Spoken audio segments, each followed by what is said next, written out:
월요일 날 제가 전한 말씀을 기억하시는지 모르겠는데, 월요일 날 저는 오늘 읽은 본문 앞부분의 말씀을 가지고 기대라고 하는 제목으로 말씀을 증거했습니다. 주님께서 우리에게 기대하시는 바가 있다. 우리는 주님을 따르긴 하지만 어중간하다. 그렇게 주님께서는 그것을 깨달음이 없느냐, 보지도 못하느냐. 그래서 맹인의 눈을 뜨게 하시면서 반쯤 뜨게 하신 그런 상태를 거쳐서 밝게 보도록 하셨다. 왜? 우리가 반쯤 눈을 뜬 사람처럼 예수님의 안수는 받았지만 온전히 뜨지 못한 사람처럼 그렇게 되어 있다. 어떻게 하면 됩니까? 다시 한 번 더 안수를 받아서 밝히 보는 것이 필요하다. 그렇게 교훈을 주셨습니다.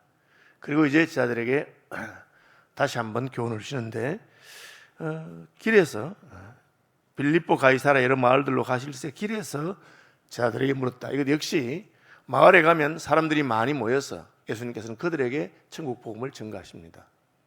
길에서라는 것은 제자들에게만 주신 교훈이라는 뜻입니다. 예수님을 따르는 제자들에게 길에서 그래 너희에게 내가 한번 물어보자 하고는 물어보십니다. 내용이 무엇입니까? 사람들이 나를 누구라고 하느냐. 사람들의 평판이죠. 사람들이 예수님에 대해서 이때는 이제 예수님이 기적을 행하시고 또 가르침을 주시던 때이기 때문에 많은 사람들이 예수님이 가는 곳마다 따라오던 때입니다. 다시 말하면 사람들이 이제 예수님이 특별한 사람, 예수님이 우리에게 무슨 좋은 것을 주는 사람, 우리에게 먹을 것을 주시고 우리의 병을 고치는 사람, 그런 것에 대한 인식이 좀 있었던 것 같습니다. 그래서 이제는 사람들이 날 누구라고 하느냐 하니까 제자들이 여짜와 이르되 세례 요한이라 하고 들어는 엘리야, 들어는 선지자 중에 하나라 하나이다. 같은 말이에요. 세례 요한도 선지자고 엘리야도 선지자고. 세례 요한은 이스라엘 역사상 지금 가장 마지막 선지자죠. 자기들이 알고 있는 최근의 선지자고요. 엘리야는 과거의 선지자 가운데 가장 유명한 사람입니다. 그래서 구약 성경을 가리켜 모세와 엘리야라고 합니다. 모세 율법, 모세 오경을 말하고 엘리야는 선지서를 대표하는 모세의 글과 선지자의 글과 시편에 그렇게 구약을 3개로 가르기도 하고 2개로 가를 때는 모세와 선지자에게 듣지 못했느냐. 그런데 엘리야는 선지자의 대표입니다. 다시 말하면 예수님이 선지자라는 뜻이에요. 예수님이 모세가 환생했든지 아니면 엘리야가 환생했든지 아니면 뭐 이렇게 유대인들의 마음속에 있는 가장 중요한 영적인 지도자 혹은 하나님이 보내신 종 모세, 엘리야, 선지자 그렇게 말하고 있습니다. 그러니까 이 대답이 맞는 대답이냐? 역시 이 대답이 어중간한 대답이죠. 예수님 무슨 특별한 분인 것은 알겠습니다. 그러나 그분이 누구이신지를 제대로 알지 못하죠. 우리가 세상 사람들이 예수님에 대해서 말하는 걸 들으면 늘 그런 느낌이 듭니다. 예수님의 가르침이 귀하다. 예수님 위대한 인류의 스승이다. 그렇게 보는 것이죠. 예수님 무슨 위대한 인류의 스승입니까? 그냥 그 가르침이 귀한 분입니까? 공자나 석가모니와 같은 그런 반열에 있는 사람입니까? 아니잖아요. 우리는 그 말 들으면 예수님 못 만났구나. 저 사람 예수님 못 만났구나. 그냥 예수님에 대해서 이야기만 들었구나. 그렇게 생각이 되는 거죠. 그래서 예수님 또 물어보십니다. 너희는 또 물으시되 너희는 나를 누구라 하느냐. 그래 사람들이 그렇게 하는데 너희는 나를 따라다니고 내가 가르치는 말씀을 듣고 배웠고 내가 행하는 기적을 보았으니 너희는 나를 누구라 하느냐. 그러니까 정답이 나왔어요. 베드로가 약간 성격이 급하고 또 자기 표현을 잘하는 그런 스타일입니다. 베드로가 대답하여 이르되 주는 그리스도시니이다. 그렇게 말했습니다. 그리스도가 뭡니까? 메시아라는 뜻이에요. 히브리어 메시아를 헬라어로 번역하면 그리스도입니다. 머사이아죠. 메시아라고 하는 말은 하나님께서 보내신 구주, 구원주. 그런데 그 직역하면 기름을 부었다는 뜻입니다. 그래서 사무엘이 사울왕을 하나님이 버리시고 새로운 왕을 세운다 할 때 이새의 집에 가서 내가 말하는 자에게 기름을 부어 왕으로 세워라. 그게 다윗이죠. 기름을 붓는다는 것은 왕을 삼고 기름을 붓는다는 것은 제사장을 삼고 아론 제사장의 대제사장의 임직식 때 머리에 부은 기름이 수염과 수염에 그죠? 아론의 수염에 흘러서 옷깃에 내린갖고 할 때 그것도 아론의 임직식 기름 붓는 걸 말합니다. 메시아는 기름 부은 자인데 왕과 선지자와 제사장에게 기름 붓는 그런 것과 관련이 되는 것입니다. 그래서 메시아이십니다. 그리스도이십니다. 다 답이에요. 하나님 보내신 메시아 그리스도가 맞는 것이죠. 이 세상 사람들은 그냥 선지자라고만 생각했어요. 왜? 제사장은 아론의 후예여야만 되니까. 아론 가문이 아닌 제사장 일을 할 수 없고, 왕은 이미 다윗 왕가가 망해가지고 헤로드 왕가가 지금 다스리고 있으니까 왕자도 아니고, 그러니까 선지자 외에는 없겠다고 생각한 것이죠. 그런데 베드로는 메시아이십니다. 그렇게 말하고 있습니다. 이에 자기의 일을 아무에게도 말하지 말라 경고하시고, 그럼 메시아하면 이제 정답을 한 거예요. 그죠? 오늘 본문에 안 나와있지만 다른 본문에는 바요나 시몬아 내가 복이 있도다. 이것을 내게 알게 하니는 사람이 아니요 하늘에 계신 내 아버지십니다. 너 어떻게 알았느냐? 예수님이 위대한 분이라고 말하는 건 쉽지만 예수님이 메시아다. 나의 구주시다. 하나님이 나를 구원하기 위해서, 세상을 구원하기 위해서 보내신 분이다 하는 것을 받아들이는 것은 쉬운 것은 아닙니다. 그런데 그 말을 해서 예수님이 같은 사건을 놓고 한 그 다른 성경 본문의 표현해 보면 내가 복이 있다. 너에게 알게 하는 하나님이시다. 그렇게 말했어요. 그 말은 베드로의 말이 정답이라는 뜻이죠. 베드로가 정답을 말했습니다. 이에 자기의 일을 아무에게도 말하지 말라 경고하시고, 그럼 정답인데 왜 그것을 숨기라고 하시느냐? 그렇죠? 예수님 말하지 말라 그랬어요. 그래서 이게 이제 성경을 보면 예수님이 숨기신 이유를 마태복음에는 나와 있어요. 예수께서 아시고 거기를 떠나가시니 사람이 많이 쫓는지라 예수께서 저희 병을 다 고치시고 자기를 나타내지 말라 경계하셨으니, 이는 선지자 이사야로 말씀하신 바 보라 나의 택한 종 곧 내 마음에 기뻐하는 바 나의 사랑하는 자로다. 내가 내 성령을 줄 터이니 그가 심판을 이방에 알게 하리라. 그가 다투지도 아니하며 들레지도 아니하리니 아무도 길에서 그 소리를 듣지 못하리라. 상한 갈대를 꺾지 아니하며 꺼져가는 심지를 끄지 아니하기를 심판하여 이길 때까지 하리니 또한 이방들이 그 이름을 바라리라 함을 이루려 하심이니라. 예수님이 자기를 나타내지 말라고 경계하셨는데 그것이 구약 성경의 예언과 관련이 있다는 거죠. 이사야가 한 예언입니다. 그 예언은 뭐냐면 메시아는 오셔서 자기를 떠벌리는 사람이 아니다. 들레짓는 사람이 아니다.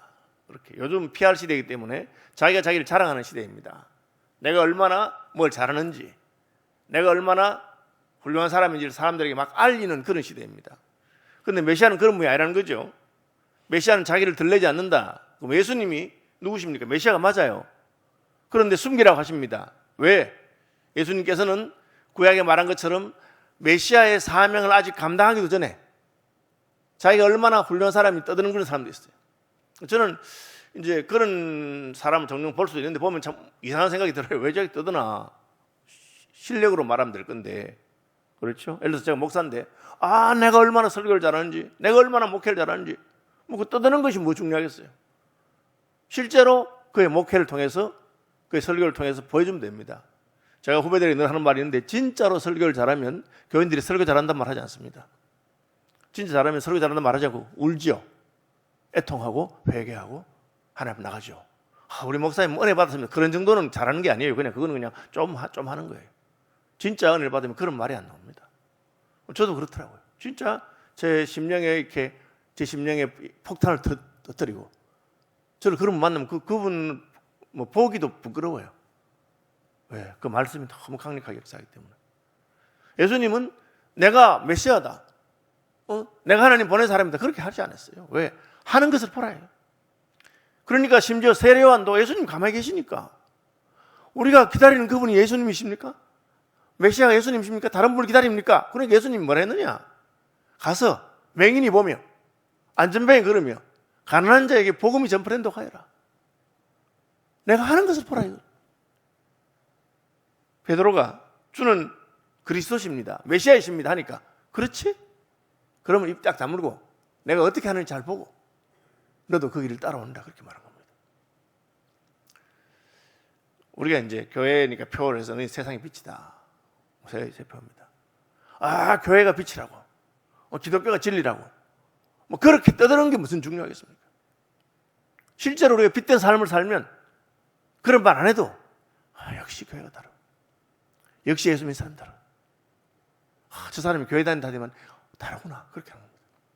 다른 사람 가면 우리는 다르다고, 우리는 구원받았다고, 우리는 세상의 빛이라고, 우리 하나님의 자녀라고, 그걸 떠드는 게 뭐가 중요하겠어요? 예수님 그렇게 말씀하지 떨지 말아라. 가만히 있어라 좀. 그리고 뭐라 하십니까? 내가 십자가를 칠 것이다. 내가 죽는다. 죽는다고 하는 것이죠. 왜? 메시아니까. 부유하신 자로서 우리를 위해서 간내시고 생명이 있는 분으로서 사망의 음침한 골짜기에 있는 자들에게 밝은 빛을 비추시기 위해서 자기를 죽이시는 것을 통해서 보여주는 것입니다. 어머니가 자식들에게 존경을 받는 이유가 뭡니까? 내가 네 엄마다. 내가 네한테 얼마나 잘해줬는지. 그렇게 한 게 아닙니다. 대부분의 자녀들은 나이가 들어 철이 들면 우리 어머님이 나를 왜 진짜 이렇게 고생하셨구나. 평생 나를 사랑하셨구나. 좋은 거는 생전 안 먹구나. 우리 어머니는 음식이 있어도 그냥 사과 깎으면 나는 껍데기 좋아한다고 하더만 나는 그것도 모르고 엄마는 껍데기만 줬구나. 세월이 지나면 우리 어머님이 나를 사랑하시는구나. 그렇게 깨닫는 것이죠. 예수님께서는 사람들에게 내가 메시아라고 떠들어서 그 사람들이 그 메시아인가 보다. 자기가 들으니까 한가 보다. 그렇게. 여러분 가수가 내가 노래 얼마나 잘하는 사람인지 모른다고 그렇게 떠든다고 우리가 감동을 받습니까? 그렇지 않잖아요. 그냥 그가 노래를 딱 시작했는데 갑자기 청들이 쫙. 제가 브리티시 갓 탤런트라고 하는 영국의 재능 있는 사람 나오는 프로그램 있잖아요. 그때 수잔 보일이라고 하는 스코틀랜드의 시골교회 노처녀예요. 50살 된 노처녀인데 뚱뚱하더라고. 평생 성가대만 했어. 찬양대만 한 사람이에요. 근데 그 아줌마가 나왔는데 이제 사회 하는 사람들이 물어보잖아요. 나이가 몇 살이냐, 50이다, 뭐 하고 있냐. 뚱뚱하고 볼품이 없어요. 그러니까 그래 뭐 하러 왔냐 하니까 내가 이번에 여기서 우승하고 싶다 이런 하니까 막 웃어 사람들이. 그럼 한번 해보라고 이러는데 딱 첫 소절 나오니까 갑자기 분위기가 쫙 바뀌어. 너무 잘 나더라고. 노래로 승부를 건 거예요. 그러니 그 다음부터는 그 사람 뚱뚱하다는 인물이 그런 아무도 말 안 해. 세계적인 목소리를 가진 사람이에요.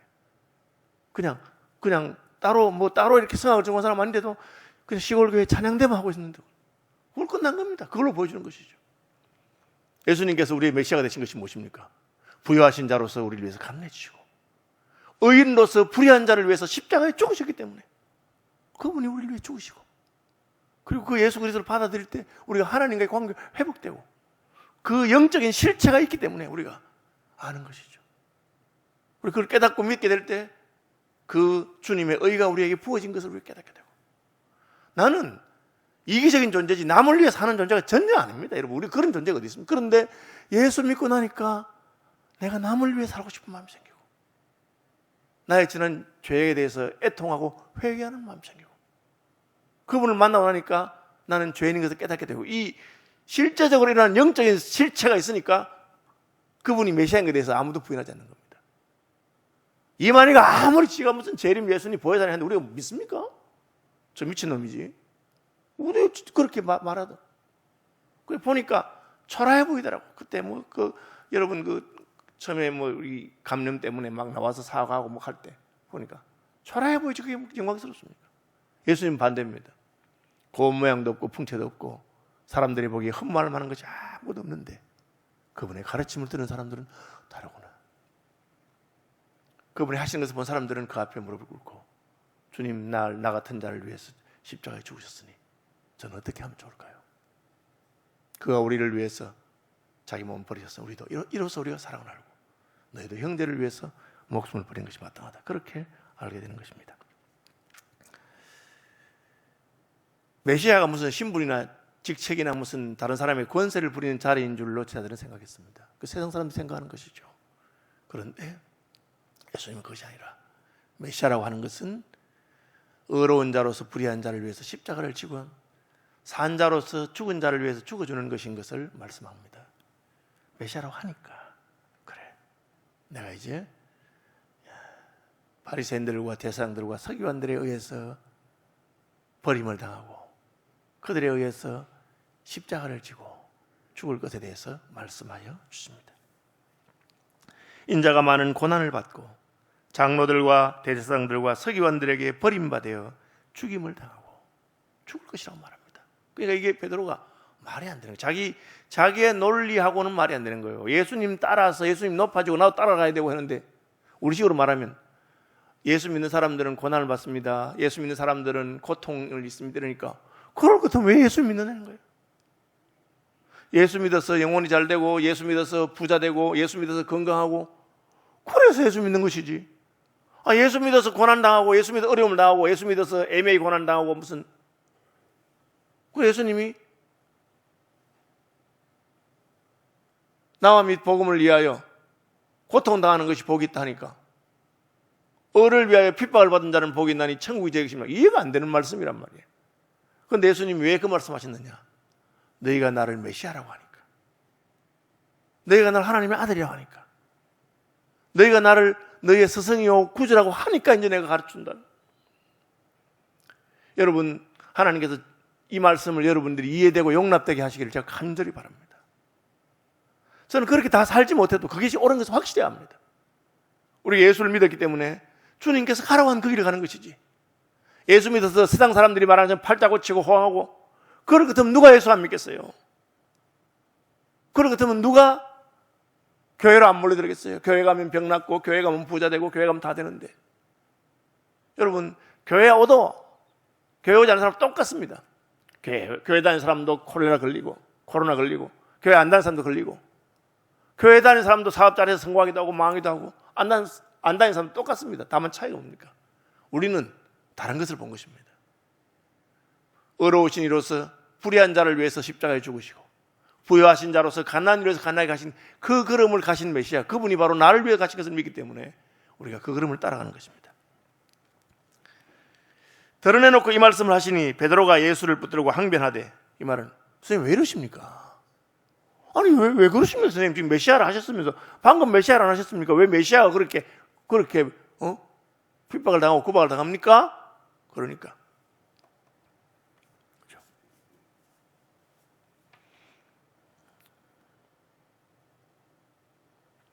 우리가 장기래 박사님 복음병원 세우신 원장님이시잖아요. 그죠? 다른 분들을 위해서, 다른 어려운 환자를 위해 자기가 다 해주면서 자기 자신을 위해서는 요만한 특혜도 받지 않으려고 하신 분이에요. 자기가 진료받을 일 있으면 줄 서서 진료받으시고, 원장님인데.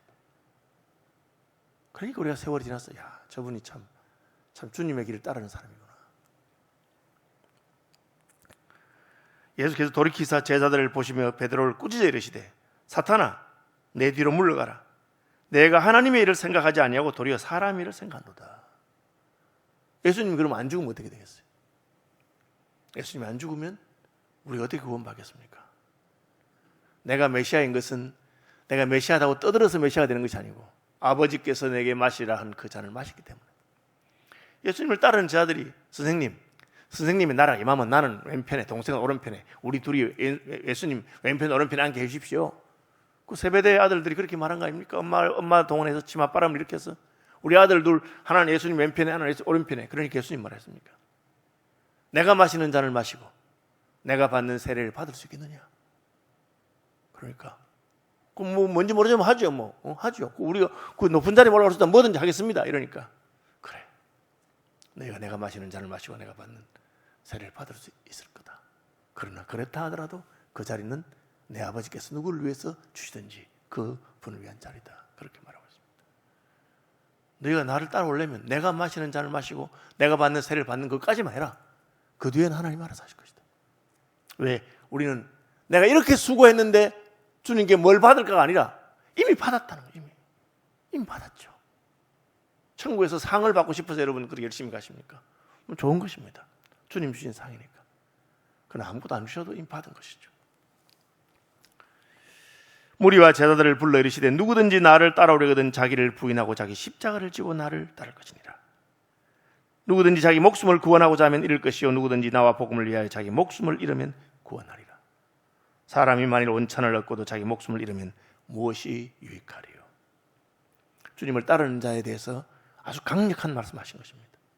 그 자체가 내 제자가 되는 길입니다. 그럼 어떻게 됩니까? 9장 1절, 살아서 하나님의 나라가 권능으로 임하는 것을 볼 자도 있다. 우리는 하나님의 나라가 권능으로 임하는 것을 보는 것에 관심이 많습니다. 표적과 기사와 능력과 축복과 이런 것에 관심이 많습니다. 예수님은 그 앞에 말씀하신 게, 내 제자가 되려느냐, 내가 하는 이 길을 가겠느냐, 그러면 역사하겠습니다. 왜 오늘날 예수 믿는 재미가 없고 예수 믿는 하나님의 표적이 안 나타나고 기도 응답이 느리고 그러냐? 우리의 마음이 주님이 가신 그 길을 가고자 하는 마음이었기 때문에 그렇습니다. 지금도 여러분 21세기가 순교자들이 굉장히 많이 나는 시기입니다. 핍박이 끝난 시기 아니에요. 우리나라에 예수 믿는 것이 핍박이 없어서 뭐 우리가 그냥 코로나 때문에 예배당에 가득 마음대로 못 모인다, 밥 못 먹는다 그 정도로 핍박을 생각하는 모양인데 지금도 전 세계는 복음 때문에 교회당에 있는 사람들을 불태워 죽이기도 하고 복음 때문에 핍박받는 많은 이런 시대입니다. 그렇죠? 그런 분들 가운데서는 기적이 나타나고 능력이 나타나고 표적이 나타납니다. 왜? 나와 및 복음을 위해서 십자가의 길을 가기 때문에 죽기 전에 하나님의 나라가 권능으로 임하는 것을 보는 것입니다. 왜 예수 믿는 데는 재미가 없고 왜 예수 믿는 데는 능력이 안 나타나냐? 내가 어중간한 줄 알아야 됩니다. 내가 십자가는 외면하고 영광만 추구하기 때문에 하나님의 부활의 능력이 없습니다. 뭐 시간이 돼서 제가 마무리해야 되는데 여러분 제목 그대로입니다. 십자가와 하나님의 나라입니다. 저와 여러분의 삶 가운데 하나님의 나라가 십자가의 길을 가는 것을 통해서 임하기를 바랍니다. 나와 및 복음을 위하여 집이나 전토나 행자나 자매를 버린 자는 금세에서 100배를 받고 내세에서 영생을 얻지 못할 자가 없나이다.